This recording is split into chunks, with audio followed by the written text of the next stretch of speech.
여러분 모두에게 감사와 환영의 말씀을 먼저 드립니다. 오늘은 우리 교회가 2025년도 이제 1년을 추수한 것에 대해서 감사하는 마음으로 올려드리는 추수감사 주일입니다. 감사한 마음 우리가 한번 더 깊이 깨달았으면 좋겠고, 또 오늘 오랜만에 오신 분들, 처음 오신 분들을 인도하기 위해서 우리 모든 성도님들이 기도하고 또 수고하고 애를 많이 썼습니다. 너무 수고하셨고, 특별히 오늘 오신 분들은 너무 감사하죠. 오라고 그래도 안 오는데 너 이렇게 와주셔서 얼마나 감사합니까? 앞으로 우리들의 발걸음이 예배를 통해서 하나님의 은혜를 경험하고 계속해서 하나님 앞에 나올 수 있는 그런 축복이 있기를 축복합니다. 너무 귀한 분들, 또 너무 오랜만에 오셨는데 어떤 말씀을 전해야 되나, 말씀 전하는 사람으로서 고민이 많겠죠. 매주마다 우리는 이 성경을 하나님의 말씀으로 믿고 이 성경에 있는 말씀을 읽고 설교를 드립니다. 근데 이 성경에 보면 여러 가지 주제, 여러 가지 말씀이 기록되어져 있습니다. 여기는 뭐 역사도 있고 철학도 있고 문학도 있고 뭐 온갖 인간관계에 성공하는 법, 인생에 성공하는 비결, 건강하게 사는 비결, 행복의 비결, 가정의 행복의 비결, 뭐 온갖 것이 성경 안에 다 들었는데 오늘 정말로 귀중한 시간 어떤 말씀을 전할까 너무너무 고민되잖아요. 많은 주제 중에, 많은 말씀 중에 가장 귀중한 성경 66권인데요 1189장으로 되어 있는데 이걸 한 장으로 딱 엑기스만 뽑으면 어떤 말씀일까, 그 가장 핵심적인 말씀을 짧은 시간에 여러분들에게 전하려고 합니다. 행복의 비결, 건강의 비결, 성공의 비결, 뭐 출세의 비결, 이런 것들은 서점에 가면 너무너무 많이 널려져 있어요. 그리고 우리가 항상 듣는 말씀이에요. 그러나 오늘 이 자리에서 제가 드리는 말씀은 교회 외에는, 기독교 외에는 들을 수 없는 말씀을 전하겠어요. 그러니까 여러분, 교회 다니시는 분들은 정말로 우리가 믿어야 될 것이 하나님의 말씀의 핵심이 이거구나 하는 것을 깨달으시고, 이것을 우리가 잘 정리해서 누구에게든지, 교회 다니는 사람들은, 기독교인들은 뭐를 믿냐, 왜 교회를 가냐, 기독교의 진리가 뭐냐라고 물으면 오늘 말씀을 딱 전해줄 수 있어야 됩니다. 그리고 오늘 처음 오신 분들은 기독교인들은 이런 것들을 믿는구나, 그래서 교회 가자고 하는구나, 교회 다니면 이렇게 믿어야 되는구나, 이거구나 라고 하는 그런 진리를 발견하는 시간이 되시기를 축복합니다. 여러분, 기독교는요 4가지 원리가 있어요. 그 첫 번째 원리가 뭔가 하면, 제일 중요한 원리는 하나님에 대한 원리입니다. 그래서 잠시 오늘 말씀을 요약한 영상을 잠시 보시고 말씀을 더 나누어서 드리도록 하겠습니다. 영상을 잠시 2분 30초짜리인데 보시겠습니다.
다시 한번 할렐루야. 네.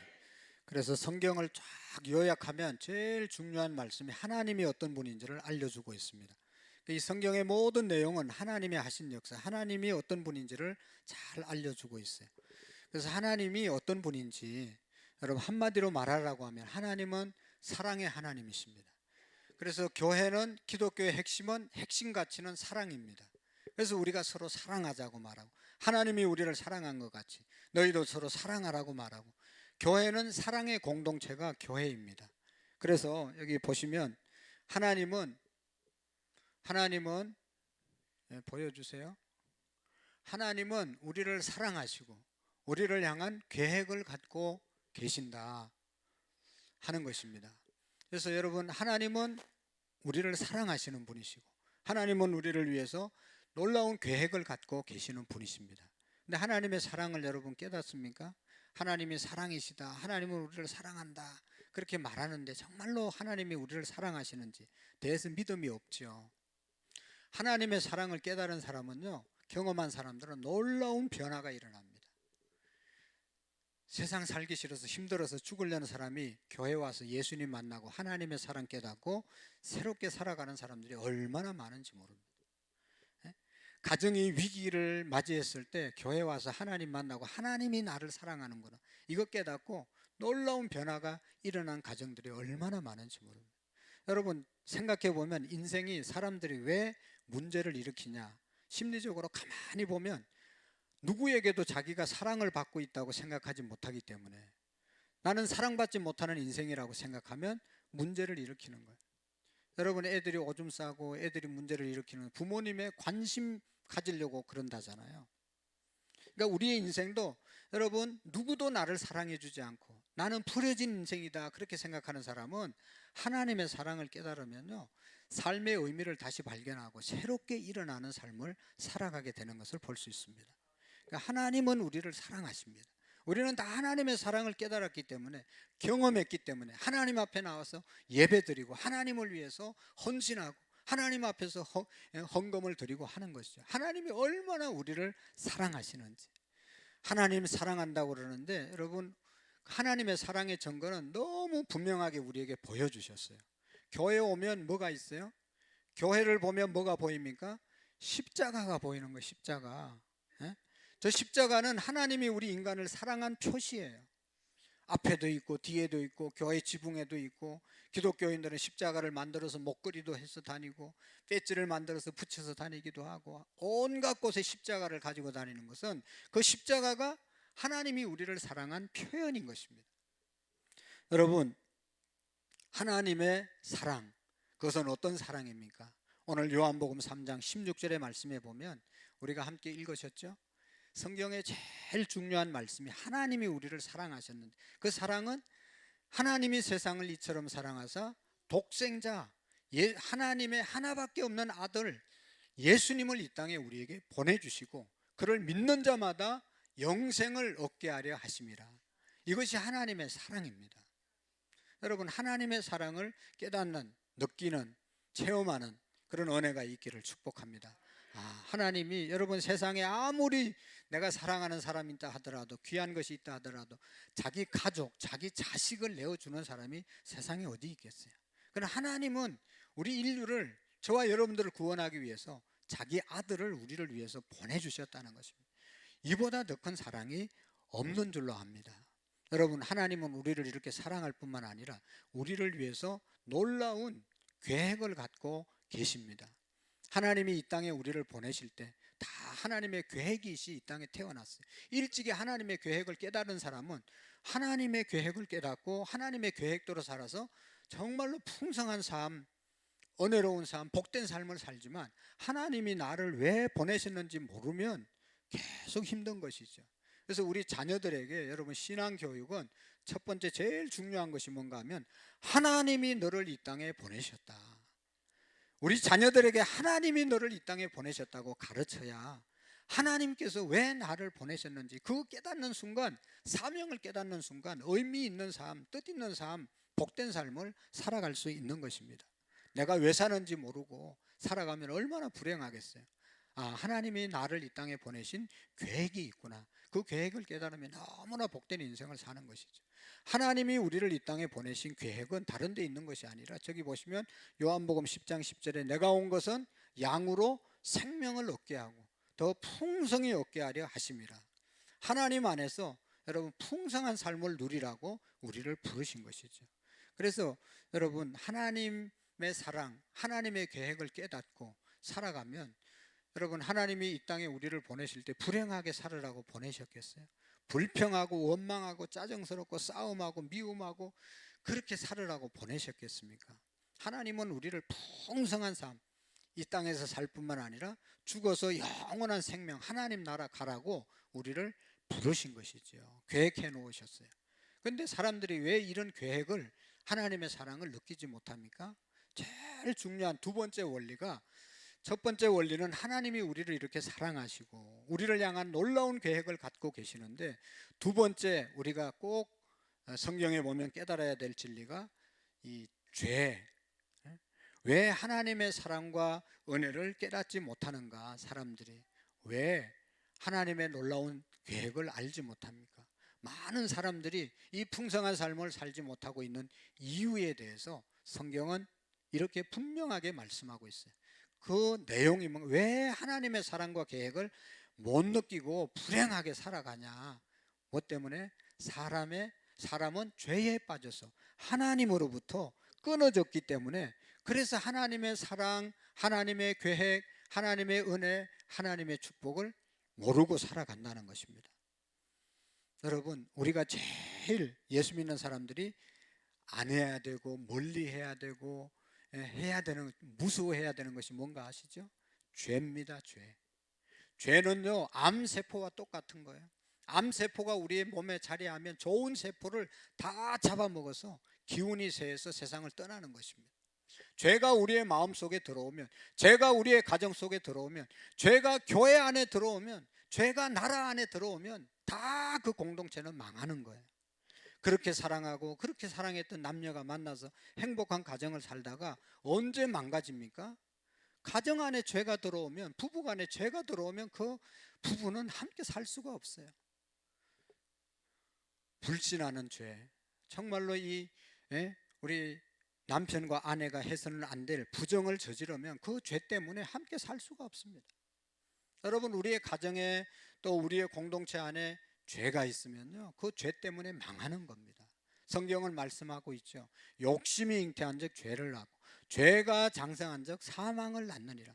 죄가 처음에는 별 영향력을 끼치지 못하고 내가 죄 한 번 지었다고 망하는 것이 아니죠. 죽는 것이 아니죠. 그 죄가 쌓이면 언젠가는 그 죄값을 받게 되어 있는 것입니다.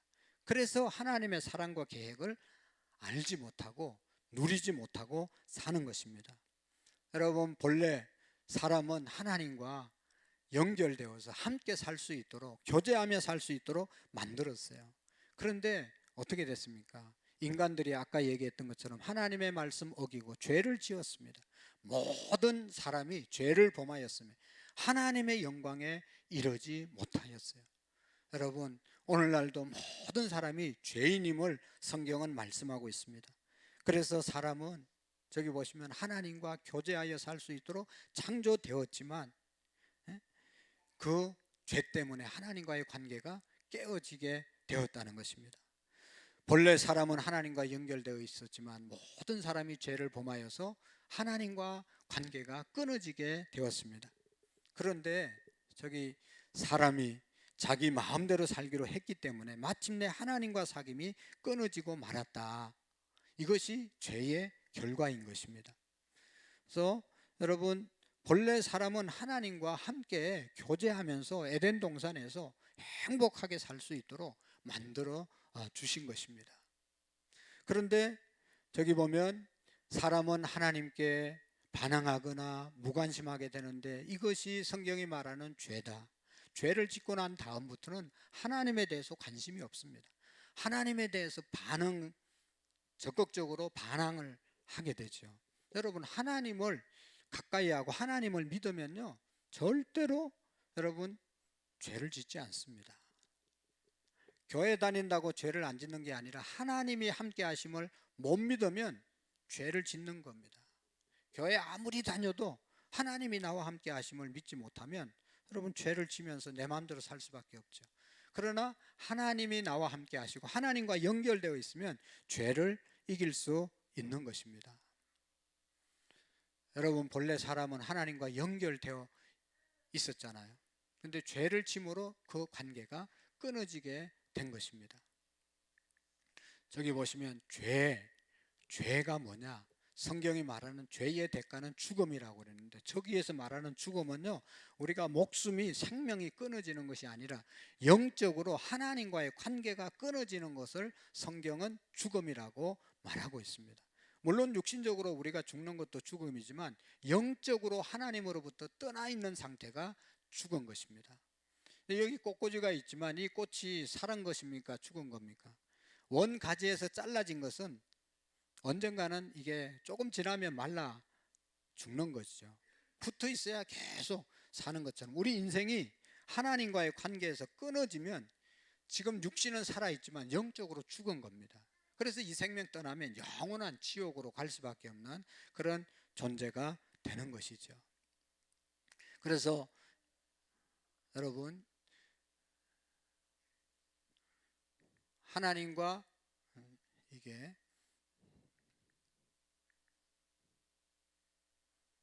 하나님과 우리 인간이 단절되어 있습니다. 하나님은 거룩하신 분인데, 여기 하나가 안 나오네요. 하나님은 거룩하신 분이고 우리 인간은 죄에 빠진 존재들입니다.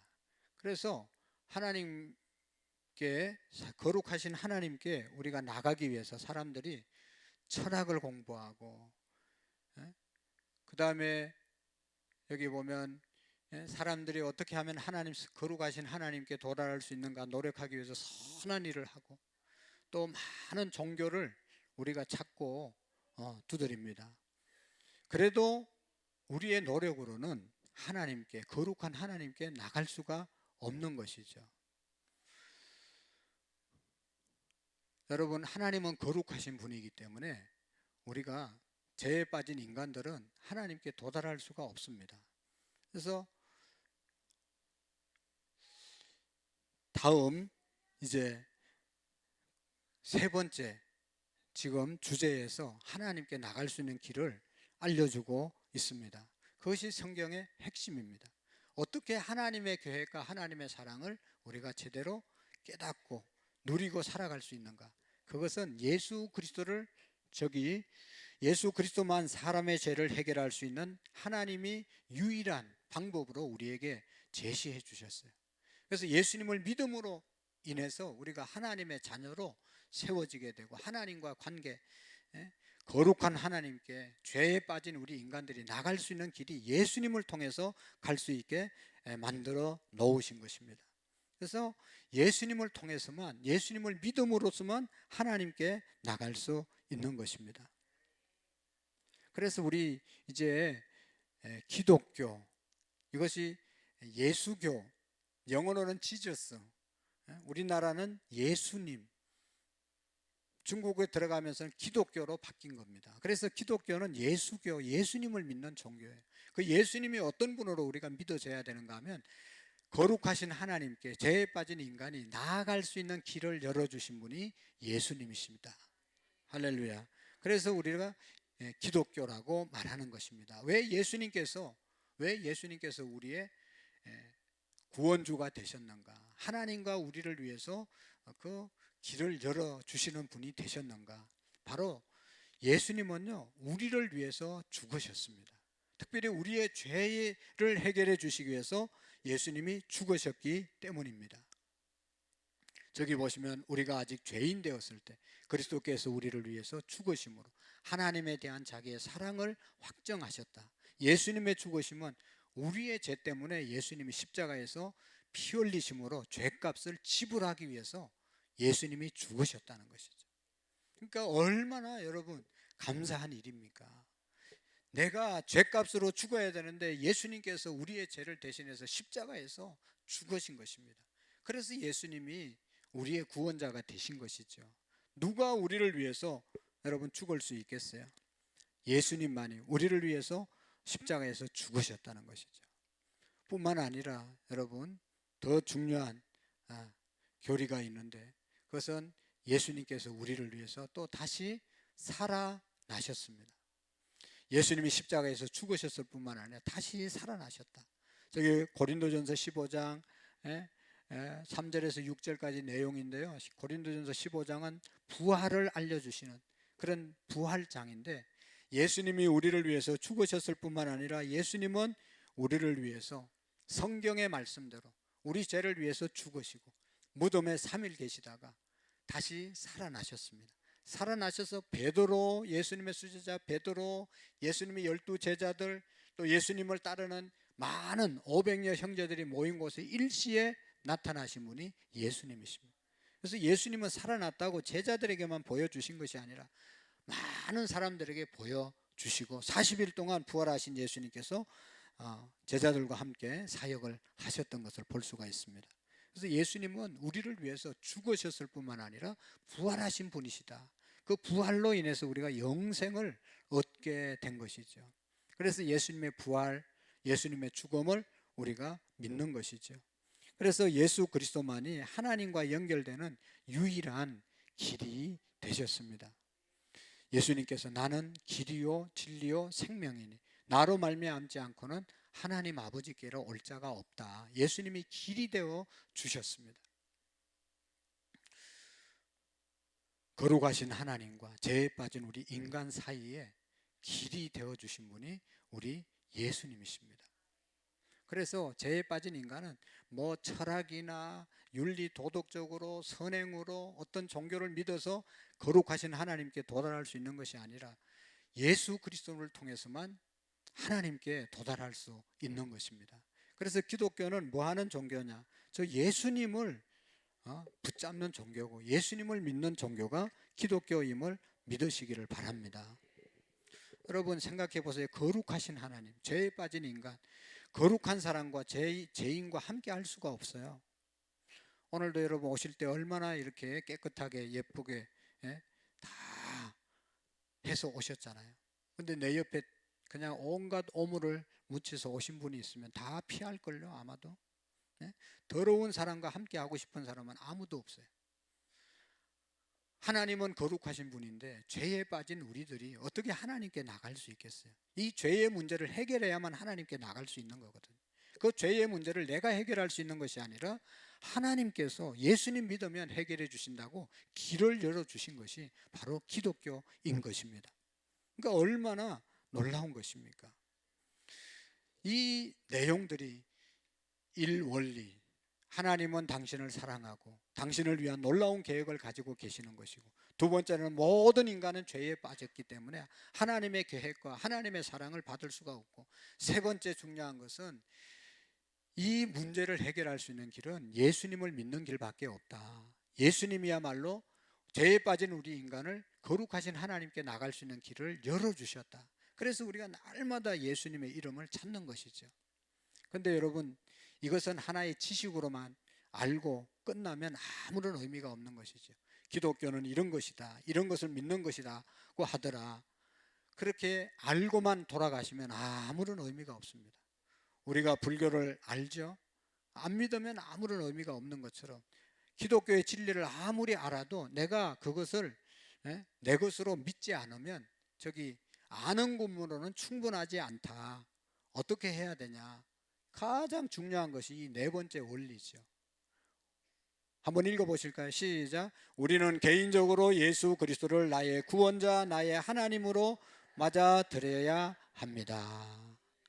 1, 2, 3. 하나님은 당신을 사랑하시고 하나님은 당신을 위한 놀라운 계획을 갖고 계시고, 그러나 죄 때문에 하나님의 사랑과 계획을 알 수 없지만 예수님을 통해서 하나님의 사랑과 하나님의 계획을 깨달았고 그것을 누릴 수 있습니다.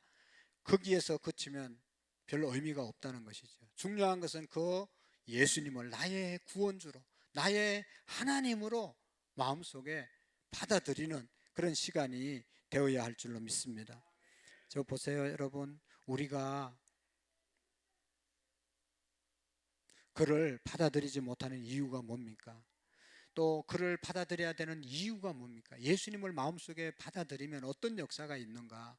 여러분 요한복음 1장 12절의 말씀에 보면 예수님을 영접하면, 예수님의 이름을 믿으면 하나님의 자녀가 되는 권세를 주셨다. 다른 방법이 아니라 예수 그리스도를 영접하면 하나님의 자녀가 되는 특권을 주셨음을 믿으시기를 바랍니다. 예수님 영접하면, 예수님 믿으면 구원받습니다. 이 말이 얼마나 쉬워요. 근데 이게 사실 또 너무 어려워서 여러분 안 믿는 것 아니겠어요? 예수님 믿으면 구원받습니다. 예수님 1,000,000원 헌금하면 구원받습니다. 그러면 확신을 갖고 살 사람 많이 있어요. 1,000,000원 헌금하면 되니까. 그러면 이제 나는 구원받은 사람이다. 아니면 착한 일 100가지만 하면 구원받습니다. 그럼 100가지 착한 일을 하고 나면 구원받았다는 확신을 가지고 언제나 살아갈 수가 있어요. 근데 여러분 이 구원은 뭘 해서 받는 게 아니라 믿음으로 구원받는다고 하니까 헷갈리는 거예요. 차라리 그냥 새벽기도 1,000일 하면 구원받는다 그러면 새벽기도 일을 물고 그냥 1,000번 하면 끝나는 건데, 이건 믿어야 구원받는다고 하니까 내가 구원받았는지 안 받았는지 날마다 헷갈리는 거예요. 그런데 여러분 이것이 너무나 큰 여러분 은혜임을, 축복임을 믿으시기를 바랍니다. 여러분 보세요. 예를 들어서 1,000,000원 헌금하면 구원받는다. 그러면 1,000,000원 없는 사람은 어떻게 구원받습니까? 1,000,000원 헌금하면 하나님의 자녀가 될 수 있습니다. 그러면 1,000,000원 없는 사람은 평생 하나님 자녀 될 수 없잖아요.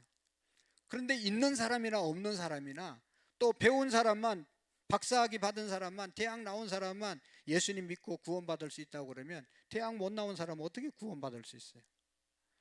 그러나 하나님은 아무런 조건 없이 우리를, 여러분 예수님을 받아들이기만 하면 구원받을 수 있다고, 하나님의 자녀가 될 수 있다고 알려주고 있는 것입니다. 그것을 여러분 은혜라고 말하는 거예요. 하나님의 은혜. 은혜는요 내가 받고 싶다고 해서 받는 게 아니고 누가 주는 거 그저 받는 것이 은혜입니다. 그것을 다른 말로 선물이라고 말하는 거죠. 여러분 선물을 받아보셨죠? 내가 뭘 잘해서 받는 거, 그것은 대가고 공로고 보수이지 그걸 선물이라고 말하지 않습니다. 아무것도 안 했는데 주는 것, 그걸 받는 것이 선물인 것이죠. 하나님을 위해서 우리가 한 것이 아무것도 없어요. 사실은 내가 예수님 믿고 구원받은 건, 내가 본래 착하고 착한 일 많이 해서 구원받은 사람은 아무도 없어요. 그냥 하나님께서 무작위로 은혜를 주셔서 예수님을 믿게 된 것입니다. 그래서 여러분 이 자리에 오신 분들은 다 하나님의 은혜로 이 자리에 오셨습니다. 그래서 자랑할 것이 아무것도 없다고 말하고 있는 것입니다. 신앙이 자라면 이 사실을 우리가 깨닫게 되는 것입니다. 그래서 우리는 각자 예수님을 초청함으로 예수 그리스도를 맞이할 수 있다. 왜냐하면 요한계시록 3장 2절 말씀에 보면 보라 내가 문 밖에 서서 두드리니 누구든지 내 음성을 듣고 문을 열면 나는 그에게로 들어가서 그와 더불어 함께 먹고 그는 나와 함께 먹을 것이니라. 여러분 문이 있어요. 마음에 문이 있어요. 오늘 예배당 들어올 때 문을 열어놨기 때문에 여러분 들어올 수 있었지, 꽉 닫아놓으면 아무도 못 들어와요. 여러분 지금 제가 한국말로 설교하고 있지만 알아듣는 사람이 있고 못 알아듣는 사람이 죄송하지만 있어요. 어떤 사람이 못 알아듣습니까? 마음 문을 닫고 있는 사람은 한마디도 안 들려지는 거예요. 그러니까 마음 문을 열으면 다 알아들을 수가 있어요. 우리 육신에 이런 음성이 귀가 열려야 들리는 것처럼 하나님의 음성이 있는데, 하나님의 음성은 아무나 듣는 것이 아니라 영의 귀를 열고 하나님의 음성을 들으려고 하는 사람만 들려지는 거예요. 저는 새벽에 일어날 때 제일 먼저 하나님께 기도합니다. 하나님 오늘도 하나님의 음성 들려주시고 하나님의 음성대로 말씀대로 따라서 살 수 있도록 지혜와 용기를 주세요 하고 기도하고 일어나서 옷 입고 이렇게 세수하고 이제 새벽기도 와서 오늘 내가 할 일, 하나님 이런 것들을 해야 되는데 함께 해달라고 기도하시고 늘 예수님 하나님 앞에 기도하고 살아가고 있습니다. 여러분 하나님께서는 우리에게 늘 우리의 마음 문을 두드리시면서 하나님의 음성을 들으라고, 마음의 문을 열으라고 계속 노크하고 계세요. 여러분 유명한 그림이잖아요. 저것은 문을 두드리는 예수님인데 저 문은요 사람의 마음 문이에요. 예수님은 항상 저와 여러분들의 마음을 두드리십니다. 너 마음은 열고 오늘도 내 말씀 듣고 내가 너와 더불어 너는 나와 나의 말씀과 함께 살자라고 예수님은 항상 마음의 문을 두드리십니다. 하나님은 계속해서 저와 여러분들의 마음을 두드리십니다. 그런데 우리는 영의 길을 막고 살기 때문에 하나님의 음성을 못 듣는 거예요. 오늘도 여러분 강구하고 여러 가지 말씀하지만 자기가 듣고 싶은 말만 듣기 때문에 못 듣고 가시는 분들이 많단 말이죠. 마음문을 활짝 여시고 하나님의 음성을 들으려고, 예수님을 내가 마음속에 영접하려고 마음문을 열면 예수님은 그 즉시 우리의 마음속에 들어오시는 줄로 믿습니다. 세상에는 두 종류의 사람이 있어요. 첫 번째로는 내가 나의 주인인 사람이 있습니다. 그런 사람들은 마음의 중심의 의자에 내가 앉아 있습니다. 그런 사람들의 삶은 늘 불안하고 불평스럽고 절망하고 낙심하고 힘듭니다. 예수 그리스도는 항상 밖에서, 내 마음 밖에서 저렇게 맴돌게 만들어 두는 거예요. 예수님을 영접하지 않은 사람의 마음은 항상 혼란스러워요. 복잡합니다. 힘듭니다. 어렵습니다. 그러나 두 번째, 예수님이 나의 주인 된 삶을 살아가는 사람들이 있어요. 내 마음 중심에 예수님을 모시고 십자가를 모시고 나는 저 예수님 밑에서 순종하는 삶을 살아가게 될 때, 저런 사람의 마음은 감사와 기쁨과 평안과 은혜와 행복과 즐거움이, 희망이 넘치는 삶을 살아가는 겁니다. 할렐루야. 예수님이 나의 주인 된 삶의 삶을 보세요. 얼마나 안정된 삶을 살아가잖아요. 저기 보시면 내가 나의 주인 되어서 사는 사람의 마음의 상태, 예수님은 바깥에, 그냥 내 마음 바깥에 내버려 두고 자기 마음대로 사는 사람은 저렇게 혼란스러운 삶을 사는 겁니다. 그러나 예수님을 나의 주인으로 딱 모시고 예수님을 우리의 가정의 주인으로 딱 모시고 살면요, 가정이 평화로운 거예요. 가정이 은혜로운 거예요. 가정이 행복하게 살아가게 되는 것입니다. 사랑하는 성도 여러분, 어떻게 예수님을 우리의 마음 중심에 모시고 늘 살아갈 수가 있겠어요? 제가 아까 얘기했던 것처럼 저는 항상 일어나면 예수님 초청하고 기도하고 하루를 시작하는 것처럼, 이 시간 여러분 우리 모두가 진심으로 두 손을 모으고 여러분 한번 이 기도를 한번 글씨를 보면서 한번 진실한 마음으로 한번 기도문을 읽어보겠습니다. 시작. 예수님, 저는 주를 믿고 싶습니다. 십자가에서 죽으셔서 죄의 대가를 치러주셔서 감사합니다. 저는 지금 마음의 문을 열고 예수님을 나의 구원자, 나의 하나님으로 맞아드립니다. 저의 죄를 용서해 주시고 영원한 생명을 주심을 감사합니다. 예수님의 이름으로 기도합니다. 아멘. 여러분 정말로 진심으로 나는 죄인이고 이제는 예수님이 내 마음에 오셔서 나의 주인 되시고 나를 인도해 주시고 나는 주님의 말씀에 순종하며 살 수 있게 해 주십시오 라고 진심으로 기도하면 그 즉시로부터 우리는 하나님의 자녀가 된 것입니다. 이제는 새 생명 얻은 자 되었습니다. 그런데 우리가 잘 못 느끼잖아요. 내가 하나님의 자녀가 되었다고, 내가 새 생명을 얻었다고 못 믿는 것은 아직도 우리의 신앙이 어린아이이기 때문에, 지금 갓 태어난 사람이기 때문에 모르는 거예요. 말씀을 읽고 기도를 드리고 늘 예배 생활을 하면, 우리의 믿음이 자라면 우리 오래 교회를 다녔던 사람들처럼 예수님이 나와 함께 하심을 믿고 늘 복된 삶을 살아가게 될 줄로 믿습니다.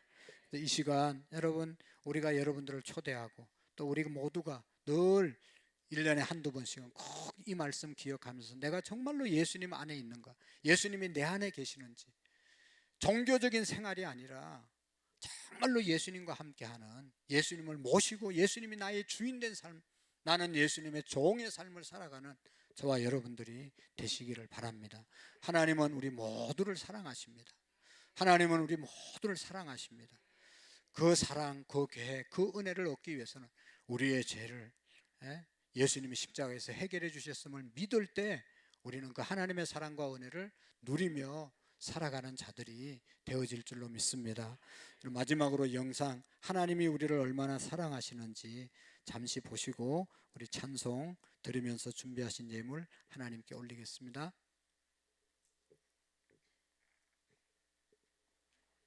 지금부터 시험을 시작을 하겠습니다.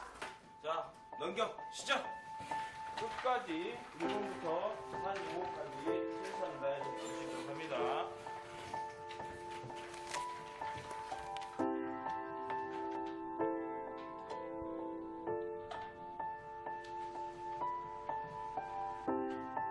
일교시 국어 영역. 정답을 채워야 하는 빈칸 앞에서 늘 숨이 막힙니다. 그런데 잠시 후 한 문제 위에서 시선이 멈춥니다.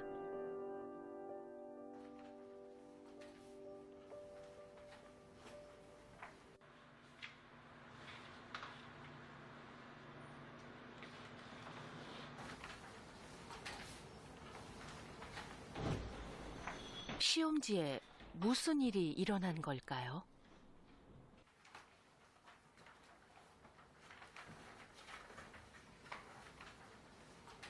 나의 이름을 부르는 편지.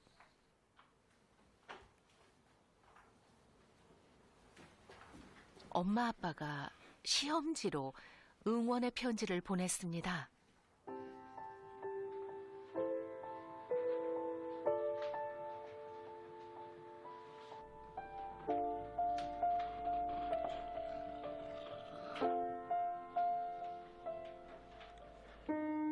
사랑하는 울 공주야, 요즘 자소서 쓰느라 수능 공부하느라 면접 준비하느라 스트레스 받고 힘들지?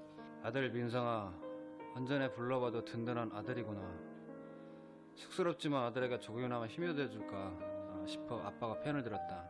막둥진주야, 이 세상을 살면서 아비의 마음이 어떤 것인지 알게 해주고, 엄마는 혜린이에게 편지를 한 번도 써준 적이 없는 것 같아 미안하기도 하고, 늘 잠이 부족해 앉아서 졸고 차 안에서 졸고, 학교에서 독서실에서 밤늦게까지 공부하느라 고생이 많지? 소연이가 힘들게 공부하고 스트레스 받는 거 알면서도 따뜻하게 격려해주지 못하고 힘이 되어주지 못해 미안해.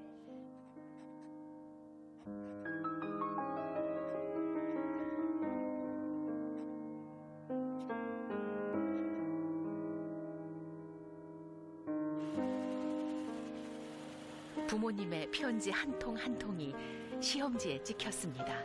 세상에 단 하나밖에 없는 시험 문제가 되었습니다.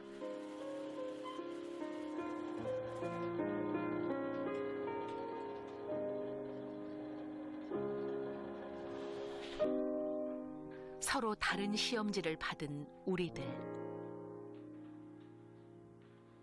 결과가 어떻게 나오든 수능 점수가 어떻게 나오든 뭐 학교가 어떻게 되든 그런 건 엄마 개의치 않아.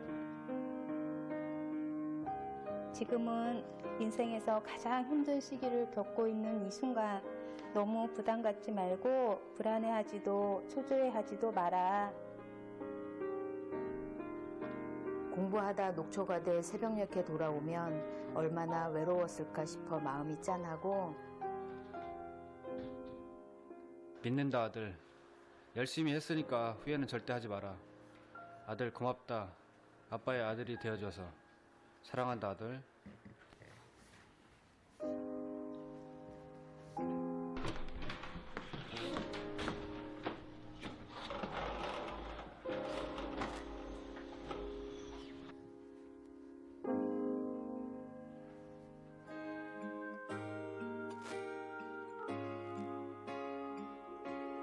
온 땅의 주인 되신 주님이 내 이름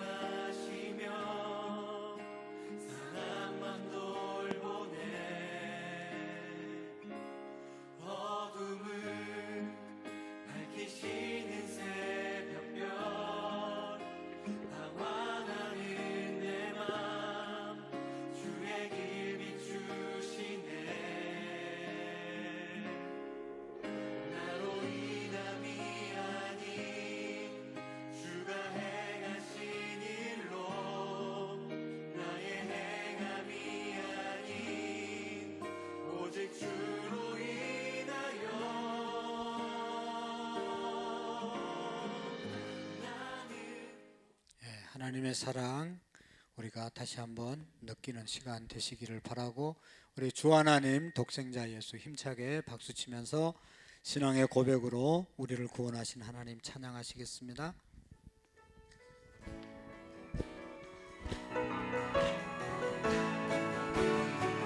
주 하나님 독생자 예수 날 위하여 오시었네. 내 모든 죄 용서하시고 죽음에서 부활하신 나의 구세주. 아멘. 살아계신 주 나의 참된 소망 걱정된